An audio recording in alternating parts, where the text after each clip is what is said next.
কি অবস্থা সবার? আশা করি সবাই অনেক ভালো আছো। কাজ ক্ষমতা শক্তির তৃতীয় ক্লাসে তোমাদের সবাইকে স্বাগতম। সো আজকে আমরা যেই টপিকটা পড়বো সেটা হচ্ছে যান্ত্রিক শক্তির যে দুটো ধাপ ছিল, একটা হচ্ছে গতিশক্তি এবং বিভব শক্তি, এই দুটো জিনিস সম্পর্কে। গতিশক্তি কাকে বলে আমি যদি একটু ডেফিনেশনটা লিখি, আহ, কোনো গতিশীল বস্তু, ফার্স্টে ডেফিনেশনটা লিখি, কোনো গতিশীল বস্তু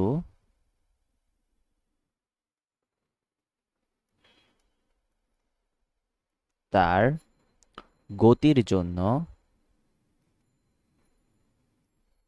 কাজ করার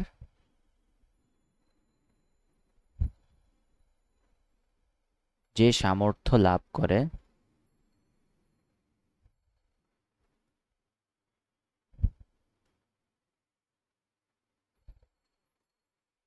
তাকে গতিশক্তি বলে। তাহলে একটা যন্ত্র যখন কিনা হচ্ছে গতিপ্রাপ্ত হয়, তখন সে একটা শক্তি খরচ করতেছে, তাই না? শক্তি খরচ করার কারণেই তার মধ্যে আমরা একটা ইমপ্লিমেন্টেশন দেখতে পাচ্ছি, যেটা আমরা শক্তির ডেফিনেশন দেখানোর সময় বলেছিলাম।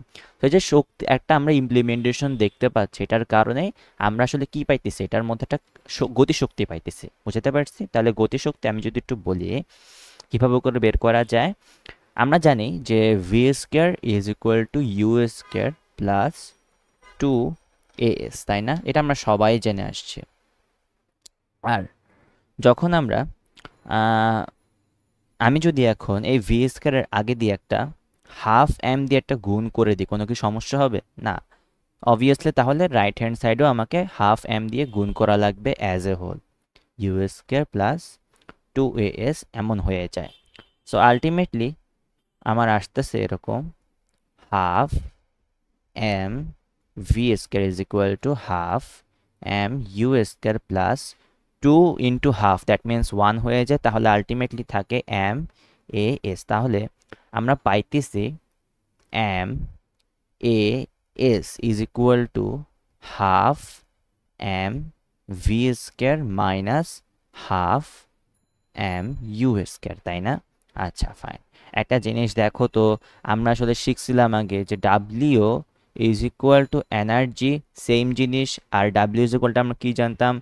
এফ এস, যেখান থেকে আমরা পেয়েছিলাম এম এ এস, কারণ আমরা জানি এফ ইজ ইকুয়াল টু মা, এটা আমাদের একদম দ্বিতীয় অধ্যায় পড়েছিলাম। So E is equal to M A S হয় যে কোনো ধরনের শক্তির বেলা, সেটা গতিশক্তি হোক অথবা বিভব শক্তি হোক।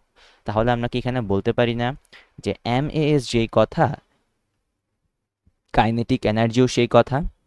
So EK is equal to half M V square minus U square, এভাবে করেও লেখা যায়। তাহলে এটাই তোমার সেই কাঙ্ক্ষিত ফর্মুলা।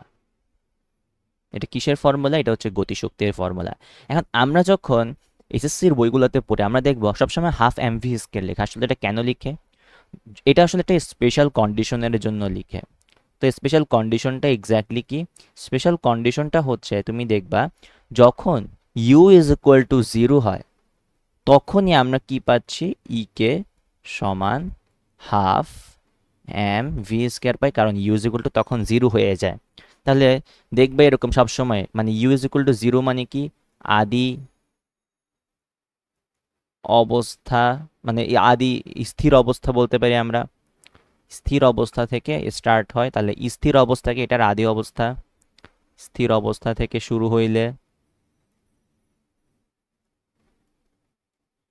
বা ধরো কোনো একটা পয়েন্ট থেকে আমি ফেলে দিলে,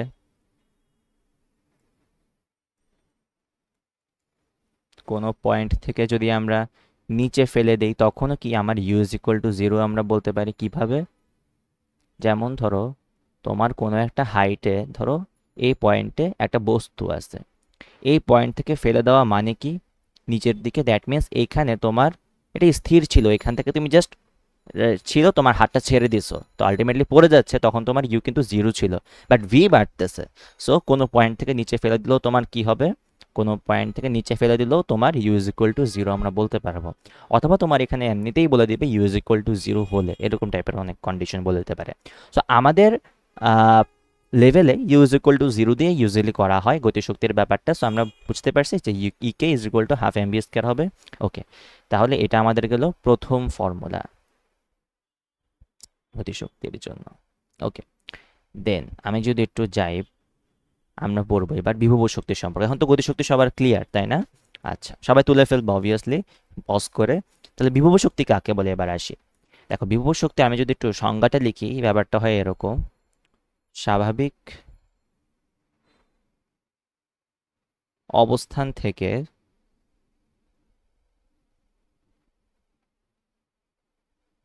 পরিবর্তন করে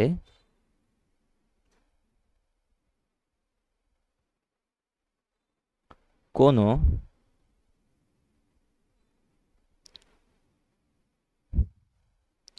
বস্তুকে অন্য কোনো অবস্থানে আনলে বস্তু কাজ করার যে সামর্থ্য অর্জন করে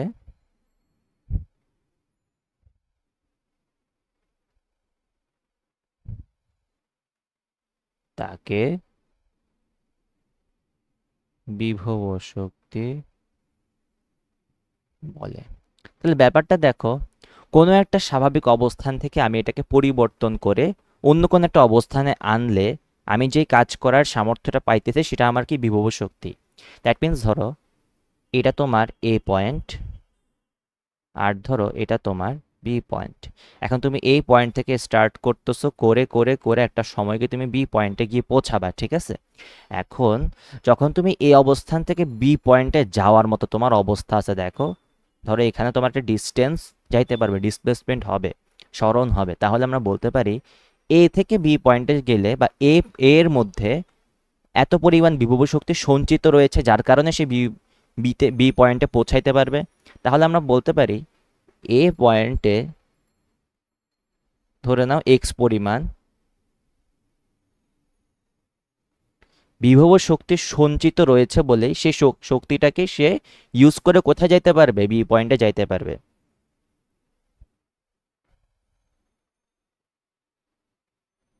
যেটি ব্যবহার করে সে বি পয়েন্টে পৌঁছাবে। এটা গেল একটা স্টেটের জন্য। এখন ফার্স্ট এখন যদি বি পয়েন্টে যাই, বি পয়েন্টে আমাকে বলো তো কোনো কি তুমি বিভব শক্তি পাবা? পাবা না। কেন? কারণ বি পয়েন্ট থেকে আমি তো অন্য কোনো পয়েন্টে যাচ্ছি না, বি পয়েন্টটা তোমার শেষ অবস্থা। তাহলে যেটা তোমার শেষ অবস্থা হয় সেখানে কোনো ধরনের বিভব শক্তি সঞ্চিত হবে না, কারণ তোমার তো আর কোনো পয়েন্টে পৌঁছানো লাগতেছে না। তাহলে বুঝতে বুঝতে পারতেছি বি পয়েন্ট যেহেতু তোমার শেষ পয়েন্ট, তাহলে এখানে কোনো বিভব শক্তি সঞ্চিত হবে না। সেহেতু এই পয়েন্টে কোনো বিভব শক্তি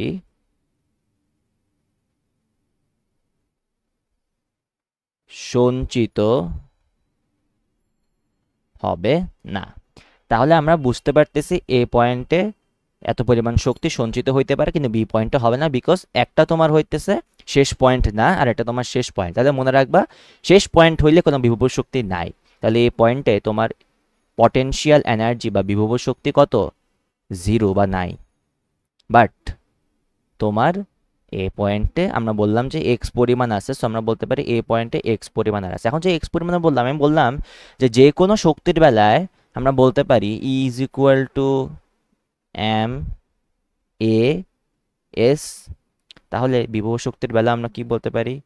E P is equal to M A S. তাহলে এত পরিমাণ ডিস্টেন্স আমাকে অতিক্রম করতে হবে, ওইটাই তোমার কি এস এর মধ্যে পড়তেছে। তাহলে এটা ক্লিয়ার?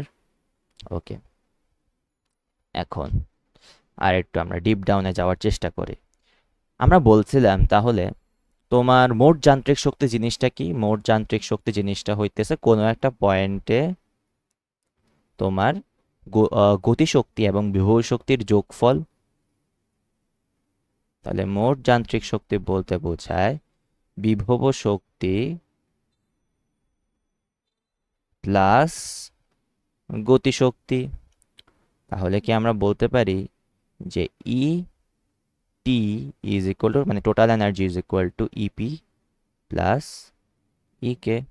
এখান থেকে আসতেছে আমরা বলতে পারি ইপি সমান কত, মাত্রই বের করলাম, এম এ এস প্লাস এটা কত, হাফ এম ভি স্কয়ার। ওকে, তাহলে এটা আমাদের হয়ে গেল, ডান। ওকে, এখন ধরো কোনো একটা মুক্তভাবে পড়ন্ত বস্তুর বেলায়, মুক্তভাবে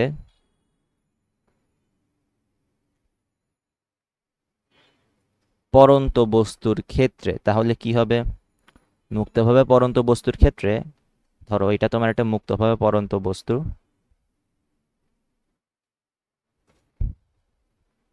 আচ্ছা, এক মিনিট, এখানে একটা জিনিস বলতো, কোথায় আমরা ভুল করছি? আমি তো বলছিলাম যে গতিশক্তি কখনো কি হবে না, গতিশক্তি কখনো এম ভি স্কয়ার ডিরেক্টলি তুমি বলতে পারবে না, কারণ ওইটা তোমার একটা স্পেশাল কেসের জন্য। তাহলে obviously M V square minus M U square এই ওয়ার্ডটা তোমার মাস্ট বি লেখা লাগবে। তাহলে এটা কি ক্লিয়ার? ওকে, তাহলে আমরা এটা কিসের জন্য পাইছি? যে কোনো ধরনের কন্ডিশনের জন্য। কিন্তু আমরা যখন মুক্তভাবে পড়ন্ত বস্তুর ক্ষেত্রে দেখব, ধর এটা তোমার একটা মুক্তভাবে পড়ন্ত বস্তু, তো দেখবা মুক্তভাবে পড়ন্ত বস্তুর বেলায় ধরো উপরে একদম এই পয়েন্টে তোমার কিন্তু ইনিশিয়ালে U is equal to zero অবস্থায় থাকে। তাহলে আমরা এটা U is equal to zero বলতে পারি এই পয়েন্টে, ফাইন। আর এই যে টোটাল ডিস্টেন্স তার অতিক্রম করতে, এটা আমরা কি বলি? Total height. তাহলে আমরা বলতে পারি এর জায়গায়, আর হইতেছে নিচের দিকে তোমার কোন ধরনের ত্বরণ কাজ করে? অভিকর্ষজ ত্বরণ।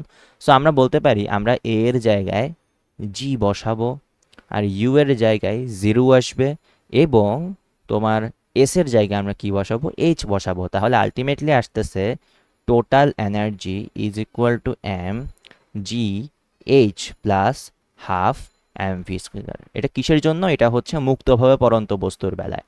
তাহলে কি এটা ক্লিয়ার? ওকে, আচ্ছা, তাহলে আমরা বুঝে গেছি মোট যান্ত্রিক শক্তি কিভাবে করে আসবে। আচ্ছা, এবার আমাদের একটা জিনিস দেখতে হবে, সেটা হচ্ছে শক্তির সংরক্ষণশীলতা নীতি। এখন বেশ শক্তির সংরক্ষণশীলতা নীতি বলতে কি বোঝায়?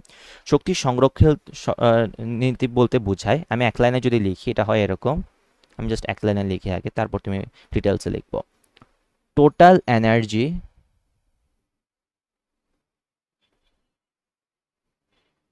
is always unchanged। তুমি যেভাবে হোক কোনোভাবেই এই টোটাল এনার্জিকে তুমি চেঞ্জ করতে পারবাই না, বুঝতে পারছি? সো শক্তি সংরক্ষণশীলতা যদি এক লাইনে বলি, total energy is always unchanged. আচ্ছা, আমি একটু এটাকে আলাদা করে নিচের দিকে করে লিখি। এখন আমি যদি এটাকে সুন্দর করে লিখতে চাই তাহলে কিভাবে লেখা যায় দেখো। আমরা সবাই জানি শক্তির সৃষ্টি বা কোনো বিনাশ নেই, শক্তির সৃষ্টি বা বিনাশ নেই। শক্তি কি হয়? কেবল এক রূপ থেকে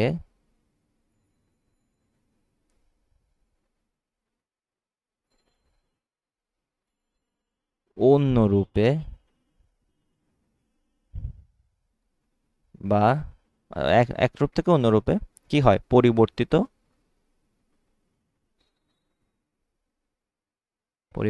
হতে সে পারে। আচ্ছা, আর মহাবিশ্বের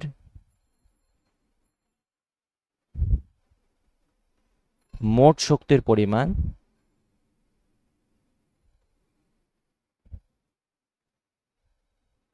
কি হবে তাহলে? অবভিয়াসলি সেম হবে পরিমাণ, তাহলে নির্দিষ্ট এবং অপরিবর্তনীয়, যেটা আমরা মোট যান্ত্রিক শক্তির বেলায় খুবই ভালোভাবে খেয়াল করেছি। দেখো, নির্দিষ্ট অ অপরিবর্তনীয়। এখন আমি এটা একটা ডিরেক্টলি এক্সপ্লেনেশনের মাধ্যমে বোঝাবো। একটু দেখো কিভাবে করে আমরা দেখতে পারি। ধরে নাও আমরা একটা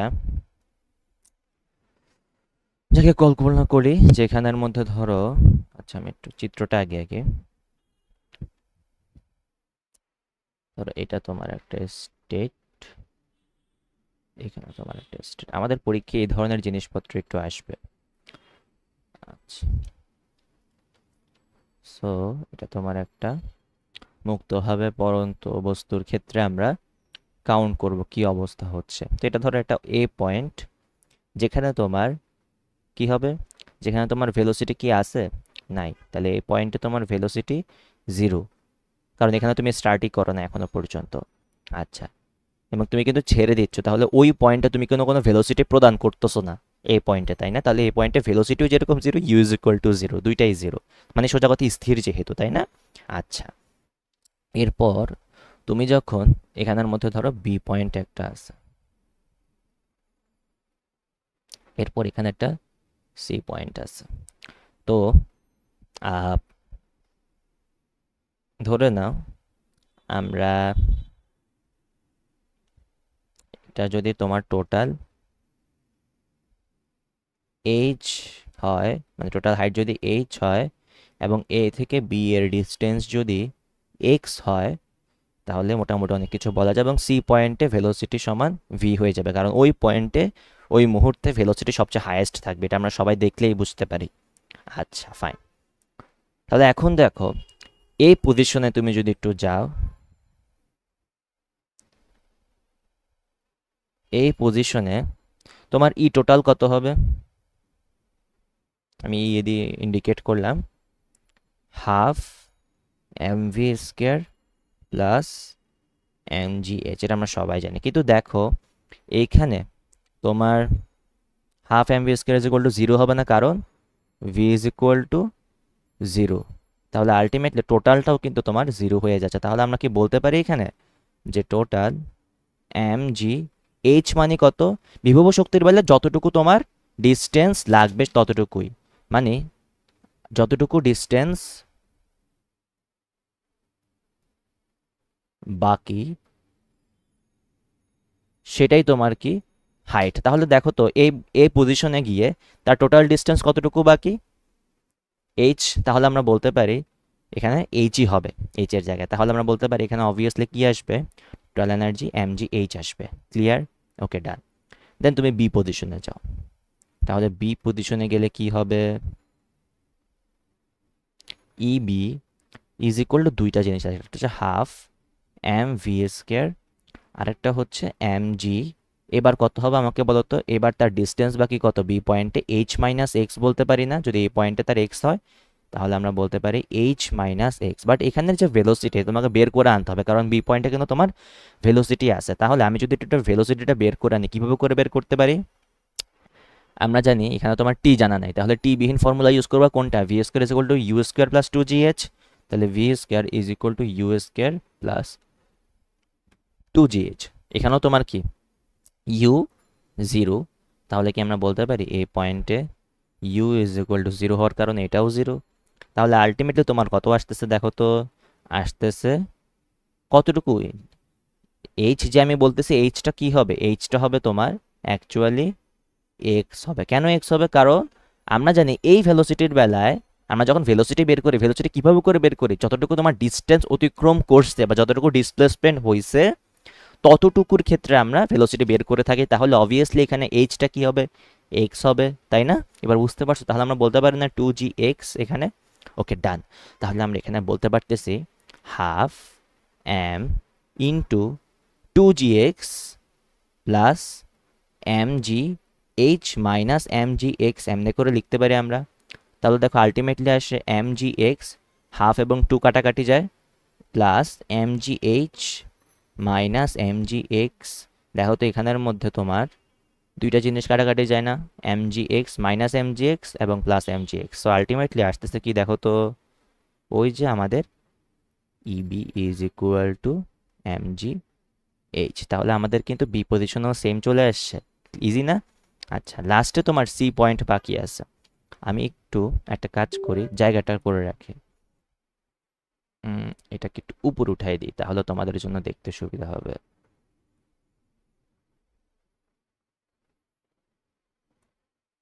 আচ্ছা, যাই হোক,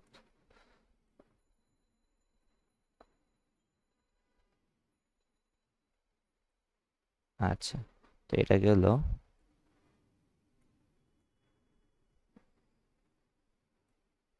আচ্ছা এটা গেল বি পজিশনের, এবং এরপর গেল সি পজিশনে। যদি আমি একটু যাই, দেখো এবার সি পজিশনের বেলায়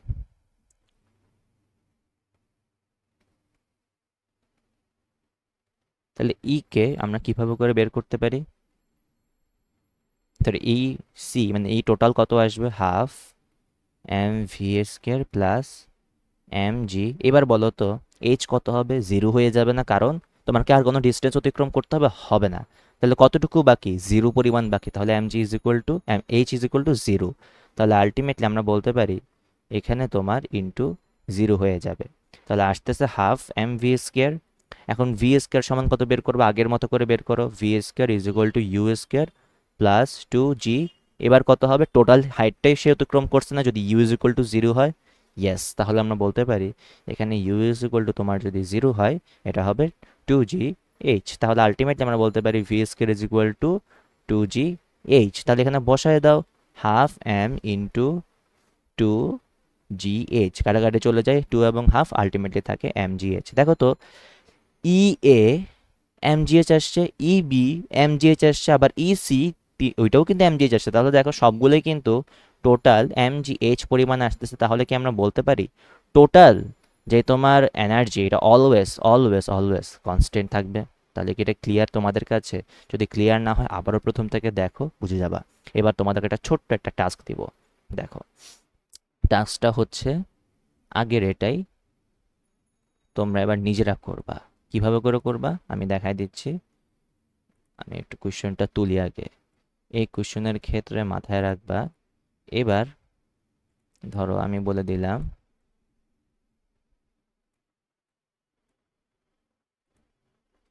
এইচ এ থেকে বি এর distance H by two.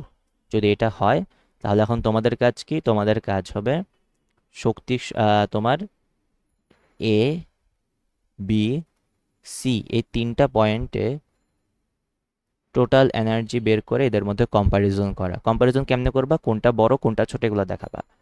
Total energy বের করে এদের মধ্যে কি করবা? কম্পেয়ার করবা। পারবা না? আচ্ছা করে ফেলো তাহলে সবাই। এখনই করে ফেলতে পারো জায়গাটুকু খালি রেখে, অথবা তোমাদের ইচ্ছা তোমরা এইচ ডাব্লিউ আকার আলাদা করেও লিখতে পারো। আচ্ছা, এরপরে আমরা একটু যাই। এই টপিকটা আই গেছে আমাদের এখন বোঝা হয়ে গেছে। এবার আমরা কিছু ম্যাথ প্র্যাকটিস করি, তাহলে আমাদের জন্য আরও বেশি পরিমাণ ইজিয়ার হয়ে যাবে। চলো প্রথম ম্যাথটা আমরা একটু দেখি।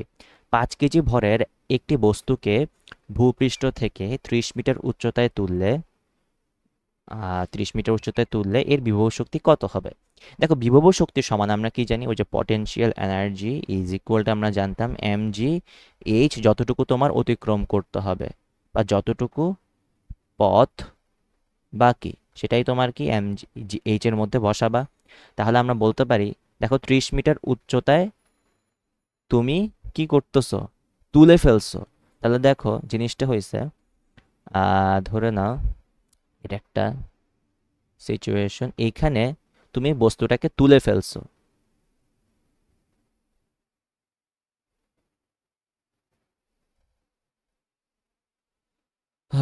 ধরো এটাকে এখানে তুমি বস্তুটাকে তুলে ফেলছো, যেখানে তোমার বলছে টোটাল হাইট কত? Total height 30 metre. তুমি এই বস্তুটাকে এ পয়েন্টে তুলে ফেলছো। এখন দেখো বিভব শক্তি কত হবে তোমাকে জিজ্ঞাসা করছে। বিভব শক্তি মানে কি? আমি বলছিলাম একটা শক্তি তার মধ্যে জমা হয় যখন তার মধ্যে পথ বাকি থাকে। এখন আমাকে বলো সামহাও তুমি যদি এখন এই পয়েন্টে তোমার হাতটুকুকে ছেড়ে দাও, বা ধরো তুমি যেভাবে করে ধরে আনছিলে, তুমি যদি সেই জিনিসটাকে তোমার যদি অবলম্বনটাকে ছেড়ে দাও, সরাই দাও, তাহলে আলটিমেটলি ওই বস্তুটা উপর থেকে নিচে পড়বে না? তাহলে 30 মিটার উচ্চতার থেকে সে কিন্তু পড়া শুরু করবে। তাহলে আমরা বলতে পারি না যখন সে 30 মিটার উচ্চতায় গিয়ে পৌঁছাইছে এই ধরনের অবস্থায়, সেই পয়েন্টে বা এই পয়েন্টে তার কিন্তু বিভব শক্তি জমা হবে, সঞ্চার হবে। তাহলে 30 মিটার উচ্চতা তার বাকি এখন পর্যন্ত, আমরা এটা বলতে পারি। তাহলে আমরা এটা কি বলতে পারি যে এখানে তার পথ বাকি হচ্ছে 30 মিটার। বুঝতে পারছো কাহিনীটা? তাহলে দেখতে আদতে দেখতে মনে হচ্ছে আচ্ছা ভাই তা সে তো উচ্চতায় উঠে গেছে, তাহলে তার বিভব শক্তি কোথায়? বিভব শক্তি আসতেছে কিসের জন্য? কারণ তার আমি যদি অবলম্বনটাকে সরাই দিই আলটিমেটলি সে এত পরিমাণ শক্তিতে নিচে পড়বে, তাহলে আলটিমেটলি অবভিয়াসলি তার বিভব শক্তি এখানে এক্সিস্ট করতেছে, সঞ্চার হইতেছে। ক্লিয়ার? ওকে, তাহলে আমরা বলতে পারি এই পয়েন্টে ই টোটাল সরি ই পি সমান হবে কত, এম সমান কত 5 কেজি, এই যে এটা তোমার এম, তারপর তোমার আমরা সবাই জানি জি সমান কত 9.8 মিটার পার সেকেন্ড স্কয়ার। সবগুলো তোমার পরীক্ষার খাতায় লিখবা মাস্ট, আমি কিন্তু শর্টে লিখতেছি আমার সুবিধার্থে। এটা হবে কত 30 মিটার, এটা কি এটা হবে টোটাল হাইটটা, তাহলে আমরা বলতে পারি 5 ইন্টু 9.8 ইন্টু 30। কীভাবে আসবে, আসবে তোমার কেজি মিটার, আচ্ছা আমি একটু লিখি, এককগুলো এইভাবে করে লিখবা। আচ্ছা 5, যেহেতু এটা কেজিতে আছে তোমার কাজ হবে এখানে কেজিতে লিখা। 30 মিটার এটা যেহেতু এখানে আছে, এটা তুমি কিসে লিখবা, মিটারেই লিখবা, তাহলে এটা তোমার হাইট। আচ্ছা এরপর তোমার হচ্ছে আর একটা আমরা সবাই জানি G is equal to 9.8 metre per second square, তাহলে এটাও তুমি এখানে লিখে দিবা 5 KG into 9.8 metre per second square into 30 metre. Ultimately আসতেছে তোমার 1470 KG metre square per second square, যেটাকে আমরা লিখতে পারি কি জুল হিসাবে। তাহলে এটাই তোমার সেই কাঙ্ক্ষিত আনসার। সুন্দর করে লিখবে বিভব শক্তি এত হবে। ঠিক আছে, আচ্ছা তাহলে গেলো কোয়েশ্চেন 1। সেকেন্ড কোয়েশ্চেন আমরা একটু যাই। 1000 কেজি ভরের একটি গাড়ি ঘন্টায় 36 কিলোমিটার বেগে চলতে থাকলে এর গতিশক্তি কত হবে? দেখো গতিশক্তি বলতে আমরা কি বুঝি, দেখো ফার্স্ট অফ অল এটা একটা গতিতে চলতেছে, তাহলে অবভিয়াসলি এটা একটা গতিশক্তি থাকবে যেটা তোমার বেগের উপর নির্ভর করে, আমরা সবাই জানি। এবং এই ভর মানে এই বস্তুটার ক্ষেত্রে কিন্তু তোমাকে বলা নাই যে স্থির, মানে এটা কি স্থির বস্তু থেকে স্টার্ট হচ্ছে নাকি হয় নাই। সো আমি বলছিলাম যে আমাদের লেভেলে কিন্তু স্থির অবস্থা থেকে স্টার্ট হবে, এই ধরনের কন্ডিশনগুলো ইউজুয়ালি করানো হয় না। সো আমরা ধরে নিতেছি এই গাড়িটা 0 মিটার পার সেকেন্ড থেকে স্টার্ট হইতেছে, ঠিক আছে। এবং আরেকটা কথার ব্যাপার হইতেছে, এখানে দেখো তোমাকে বলে দিচ্ছে ঘন্টায় এত কিলোমিটার বেগে, তাহলে আলটিমেটলি এটা কিন্তু আসলে কিসে আছে, এটা আসে তোমার V is equal to 36 kilometre per আওয়ারে আছে। এখন এটাকে আমরা কিভাবে লিখতে পারি, দেখো আমি শর্টকাটে যদি মনে রাখি এমসিকিউর জন্য আসলে জাস্ট 3.6 দিয়ে ভাগ করে দিলে এটা কি হয়ে যায় মিটার পার সেকেন্ডে হয়ে যায়, তখন তোমার কি আসে 10 মিটার পার সেকেন্ড।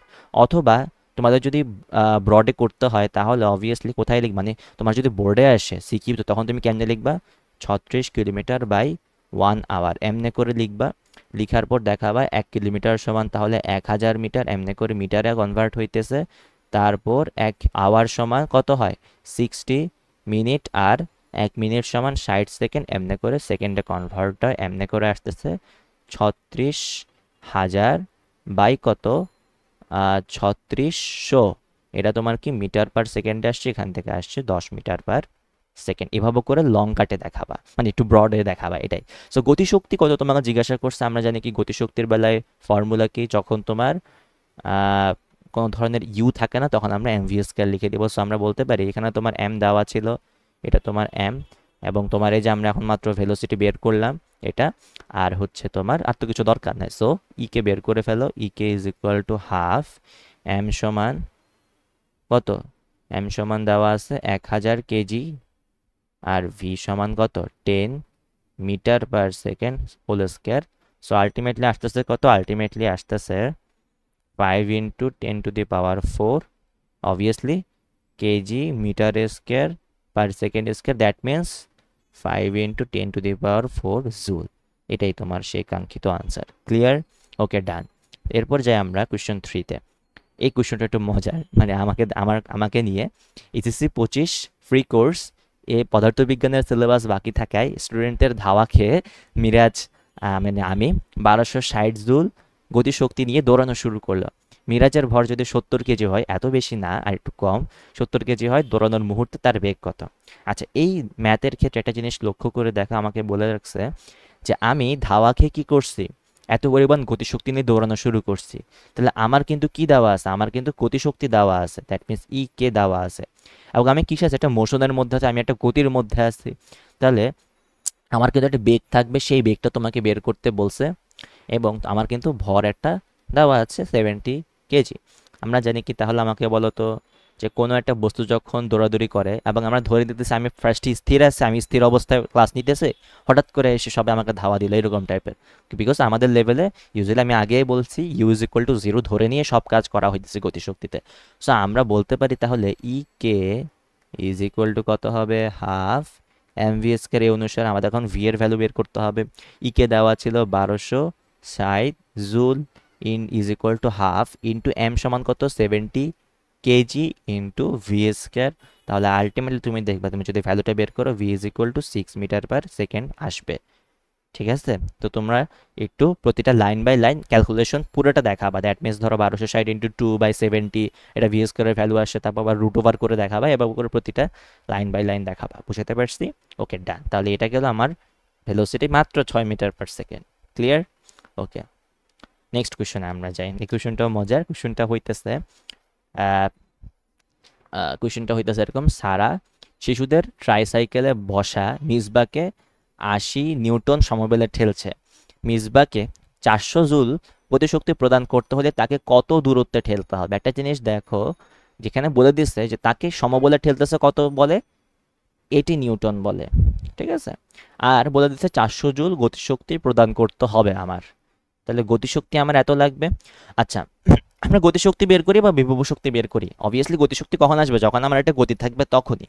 এখন আমরা যখন গতিশক্তি বের করতে যাই, আমরা বলছিলাম যে ধরনের শক্তি বের করি না কেন আলটিমেটলি আমরা সবাই বের করছিলাম যে ই আসলে কি, ই আসলে বা এনার্জি ইজ ইকুয়াল টু আসলে ওয়ার্ক। ওয়ার্ক মানে কি, যেটা আমি আমার করার সক্ষমতা আছে সেটাকে আমি বোঝাই, আর সরি এনার্জি হইতেছে সক্ষমতাকে বোঝায়, আর ওয়ার্ক হইতেছে যেটা আমি করে ফেলতে সেটাকে বোঝায়। আর দুইটাই কিন্তু তোমার সেম হইতে পারে, এবং সেই অনুসারে আমরা ফর্মুলা বের করতাম ওই যে এফ এস থেকে বের করতাম, তাই না? আচ্ছা দেখো, আমার দরকার এখন কত দূরত্বে ঠেলতে হবে, দ্যাট মিনস এস বের করতে বলছে আমাকে। এফ দেওয়া আছে, ই দেওয়া আছে, এস বের করতে বলছে। তাহলে E K is equal to F S আমরা বলতে পারি না, তাহলে সেই অনুসারে 400 joule is equal to 400 joule is equal to 80 newton into s হবে must be, so we can say s is equal to কত হবে 400 joule মানে কত নিউটন মিটার বলতে পারি বাই 80 নিউটন, আলটিমেটলি আসতেছে কত 5 metre. This is the answer. তাহলে এটাও কি ক্লিয়ার না? ইজি ম্যাথ না? তাহলে দেখো সবগুলো কিন্তু খুবই ইজি ম্যাথ, জাস্ট তোমাকে লক্ষ্য রাখতে হবে তোমার কি ডাটা দেওয়া আছে এবং তোমার কাছে কোন ধরনের ফর্মুলা তোমার কাছে দেওয়া, মানে আমরা বের করতে পারি বা আমাদের কত ধরনের ফর্মুলা আছে। ক্লিয়ার? ওকে, তাহলে নেক্সট কোয়েশ্চন আমরা চলে যাই। নেক্সট কোয়েশ্চন, এই কোয়েশ্চনটাতে আমাকে কি বলছে দেখো, 1 কেজি ভরের কোনো বস্তুকে 20 মিটার উপর থেকে ছেড়ে দেওয়া হলে ভূপৃষ্ঠকে স্পর্শ করার ঠিক পূর্ব মুহূর্তের গতিশক্তি নির্ণয় করে। দেখো বলছে ঠিক পূর্ব মুহূর্তে, এই ওয়ার্ডটার মিনিং কি, ধরো কোনো একটা বস্তুকে তুমি যখন উপর থেকে নিচের দিকে ফেলতেছো, ধরো এই পয়েন্টে যখন পড়তেছে একদম লাস্ট মুহূর্তে, স্পর্শ করার একদম ঠিক পূর্ব মুহূর্তে, দ্যাট মিনস এই মুহূর্তে তোমার একটা ভেলোসিটি থাকবে, এই ভেলোসিটিতে সেই বস্তুটাকে আঘাত করার পর গিয়ে থেমে যাবে, তখন কি ভেলোসিটি জিরো হবে? তাহলে ভেলোসিটি জিরো হওয়ার আগে একটা হাইয়েস্ট ভেলোসিটি থাকে, সেই ভেলোসিটি তোমাকে এখন বের করতে বলতেছে। বুঝতে পারছি? তাহলে এটা কেমনে করে বের করবো আমাকে বলো তো। দেখো আমি বলছিলাম, আমরা জানি কি, যখন কোনো একটা বস্তুকে তুমি উপর থেকে একদম নিচে ছেড়ে দাও, তুমি একটা টোটাল এনার্জি পাও। টোটাল এনার্জি সমান কত, half M V square plus M G H. এখানে দেখো তো সে কিন্তু ভূপৃষ্ঠকে স্পর্শ করার ঠিক পূর্ব মুহূর্তে বলছে। তাহলে আমাকে বলো এখানে কি তোমার কোনো হাইট অবশিষ্ট আছে বা কোনো তোমার কি দূরত্ব অতিক্রম করতে হবে? তাহলে কোনো নাই, তাহলে অবভিয়াসলি আমরা বলতে পারি কোনো অবশিষ্ট হাইট নেই। তাহলে obviously H is equal two কত হবে, জিরো হয়ে যাবে। তাহলে আলটিমেটলি আসতেছে ই টোটাল সমান হাফ এম ভি স্কয়ার। তাহলে এটা কি ক্লিয়ার গতিশক্তি? আচ্ছা, তাহলে গতিশক্তি বের করতে বলছে, তাহলে গতিশক্তি বের করতে বলুক বা টোটাল শক্তি বের করতে বলুক, তাহলে তোমাকে জন্য কোশ্চেনে আসে এরকম যে টোটাল শক্তি বা ধরো টোটাল অথবা যান্ত্রিক শক্তি বের করতে বলছে, তখনও কি তুমি বের করতে পারবা না? ক্লিয়ার? ওকে, তাহলে ইটি বলো ইকে বলো দুইটাই সেম জিনিস। তাহলে আমরা বের করবো এখন ইকে সমান কত আসতেছে, হাফ এম দেওয়া ছিল ভি স্কয়ার বের করতে হবে। দেখো এটা কি তোমার এম, এখন দেওয়া ছিল কি কতটুকু উপর থেকে তুমি ছেড়ে দিছো, তাহলে এক্স দূরত্ব সে অতিক্রম করতেছে, যেহেতু সে এতটুকু পরিমাণ দূরত্ব অতিক্রম করে ফেলছে, তাহলে আমরা কি বের করতে পারি না এমনি করে, যে দেখো আমরা জানতাম V square is equal to U square plus 2 G X যতটুকু সে দূরত্ব অতিক্রম করছে, তাহলে যতটুকু এইচ অতিক্রম করেছে আমরা বলতে পারি। ফাইন, তাহলে 2gx এবং ইউ তোমার কত, 0 থেকে স্টার্ট করছি আমরা, যেহেতু উপর থেকে ছেড়ে দিয়েছে, আমি আগে বলছি ছেড়ে দেওয়া মানে কি, ইউ ইকুয়াল টু 0 থেকে স্টার্ট করা। তাহলে V square equal to 2gx, এটা কি বসানো যায়? অবভিয়াসলি বসানো যায়। তাহলে আমরা এখন এখানে বসাইতে পারি হাফ এম ইন্টু 2gx। তাহলে দেখো হাফ এবং 2 কাটাকাটি যায়, mgx চলে আসে, দেখছো mgx আসছে। তাহলে আমরা বলতে পারি m সমান কত 1 কেজি, g সমান আমরা সবাই জানি 9.8, x সমান কত মাত্র লিখে দিলাম 20। তাহলে এখান থেকে আসতেছে 196 কিসে আসবে, জুলে আসবে। এটাই তোমার আনসার। দেখছো ইজি জিনিস, ক্লিয়ার এটা? তাহলে আরেকবার একটু দেখো প্রথম থেকে, তাহলে আই গেস ক্লিয়ার হয়ে যাবে। এখন তোমাকে যদি বলে টোটাল এনার্জি কত, তুমি লিখে দেবো 196 জুল। তাহলে টোটাল এনার্জিও কিন্তু হয়ে যাচ্ছে 196 জুল, কারণ এখানে কোনো বিভব শক্তি এক্সিস্ট করতেছে না। ঠিক আছে, বুঝতে পারছো? এটা তোমার আনসার না যদিও, বাট এটা আমরা আলাদা করে দেখাইছি। ওকে, তাহলে এই ম্যাথটা আমরা পারবো। তাহলে কোয়েশ্চন 5 আমাদের কমপ্লিট। নেক্সট ম্যাথে আমরা একটু যাই। তাহলে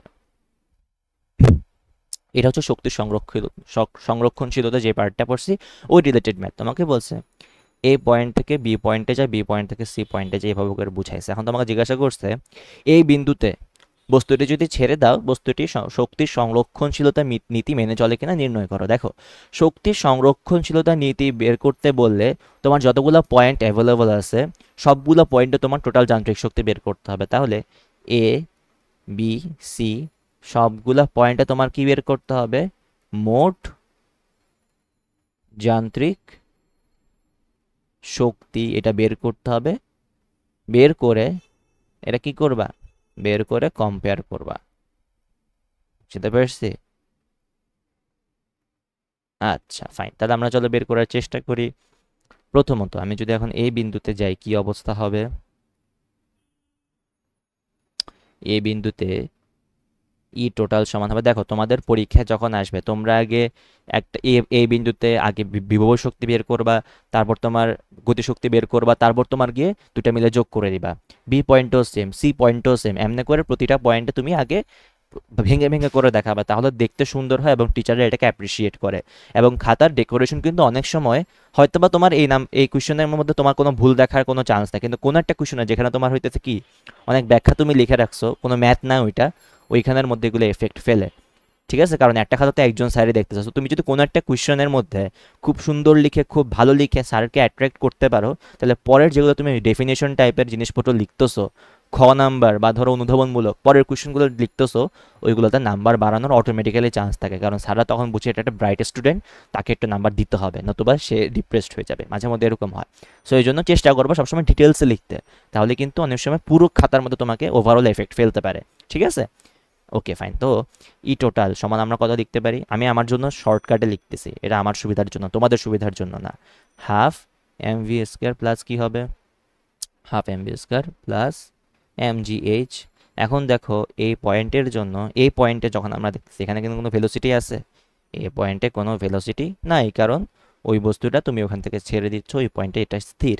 তাহলে আমরা বলতে পারি আলটিমেট এই অবস্থায় তার জিরো আসতেছে এম জি এইচ। এম সমান কত, এম সমান আমরা জানি না, জি সমান লিখা দরকার নাই, এইচ সমান কত, এইচ সমান হচ্ছে তোমার 30 মিটার দেওয়া আছে।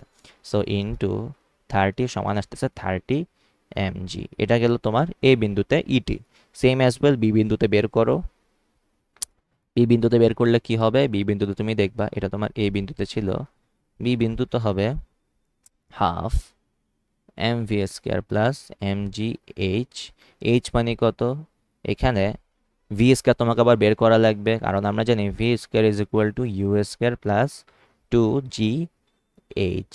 এখানের মধ্যে তোমার এইচ না লিখে আসলে এক্স লিখো, তাহলে তোমাকে তুমি কনফিউজড হয়ে যাবা। তো ধরো ইউ সমান কত, 0, তাহলে আমরা বলতে পারি 2জি এক্স সমান কত বের করলাম, দেখো তোমার কতটুকু সে অতিক্রম করছে, এখানে 30 মাইনাস 10 দ্যাট মিনস 20 মিটার। তাহলে 20 মিটার সে অতিক্রম করছে, তাহলে আমরা বলতে পারি 40জি। ওকে, তাহলে আমরা এখানে 40জি লিখতে পারি, হাফ এম ইন্টু 40জি plus M G into H সমান কত হবে, আর বাদ বাকি কত আছে অবশিষ্ট 10 মিটার, তাহলে আমরা 10 লিখে দিব। তাহলে আলটিমেটলি আসতেছে 40/2 মানে কত, 20 mg প্লাস 10 mg আসতেছে 30 mg। ডান। তাহলে এগুলো একটু কিসে, বি বিন্দুতে। এরপর তুমি সি বিন্দুতে করো। তাহলে আমি যদি একটু সি বিন্দুতে লিখি পাশেই, পরের পেজে না লিখে, তাহলে সি বিন্দুতে কি হয়ে যাবে, ই সি সমান হবে হাফ mv² প্লাস 2gh। এখানে দেখো তো হাইট কি আর অবশিষ্ট আছে, নাই, তাহলে 2gh সমান 0 হয়ে যাবে, আর বাদ বাকি থাকবে হাফ mv²। এখন আমাকে বলে, এই যে আমি v² এর কথা বলতেছি, এখানে অবভিয়াসলি কত হওয়া লাগবে, v² is equal two u² plus 2gh। h মানে কত, x আর কি, যতটুকু সে অতিক্রম করছে। দেখো তো u is equal two obviously 0, তাহলে 2g কতটুকু অতিক্রম করছে, টোটাল হাইটটা তাহলে 30, তাহলে আলটিমেটলি আসতেছে 60g। তাহলে কি আমরা লিখতে পারি এখানে যে হাফ m ইন্টু 60g লিখতে পারি অবভিয়াসলি, তাহলে আমরা আসতেছে 30g। দেখো তো ই এ 30 mg, ই বি 30 mg, আবার ই সি এটাও কিন্তু 30 mg আসতেছে। যেহেতু তিনোটা পয়েন্টের এনার্জি সেম, কোনো ধরনের শক্তি অপচয় হয় না, শক্তি উৎপন্ন হয় না, তাহলে আমরা বলতে পারি শক্তি সংরক্ষণশীলতা নীতি মেনে চলে। তাহলে আনসার এভাবে করে শেষ, আমাদের আনসার ক্লিয়ার। তাহলে আজকের জন্য এতটুকু থাকুক, তোমরা আই গেস সব কিছু বুঝতে পারছো। আর যদি কোনো প্রশ্ন থাকে অবভিয়াসলি সেটা আমাকে জানাবা। ইনবক্সে যদি আমি রিপ্লাই না দিই তাহলে অবভিয়াসলি কোথায় জানাবা, অবভিয়াসলি আমাদের যেই ফেসবুক ডিসকাশন গ্রুপ রয়েছে, অথবা আমাদের যেই আমাদের যেই ফেসবুক গ্রুপটি রয়েছে সেখানে জানাতে পারো। আর আমাদের ডাউট সলভাররা প্রতিনিয়ত তোমাদের ডাউট সলভ করার জন্য বসে রয়েছে, জাস্ট তোমরা প্রবলেমগুলো দিবা। আর সবাই অবভিয়াসলি আমাদের ইউটিউব চ্যানেলটি সাবস্ক্রাইব করে দেবা, যাতে করে পরবর্তী সবগুলো ভিডিও তুমি পেয়ে যাও। কারণ আমাদের ক্লাসগুলো কন্টিনিউয়াসলি আপডেট হবে, আরও অনেক ক্লাস আসবে, আরও অনেক চ্যাপ্টার আমরা কমপ্লিট করব। পুরো সিলেবাস কমপ্লিট করানোর পরে আমরা গিয়ে থেমে যাব। তো আশা করি আবারও পরের ক্লাসে দেখা হচ্ছে। ততদিন পর্যন্ত আল্লাহ হাফেজ।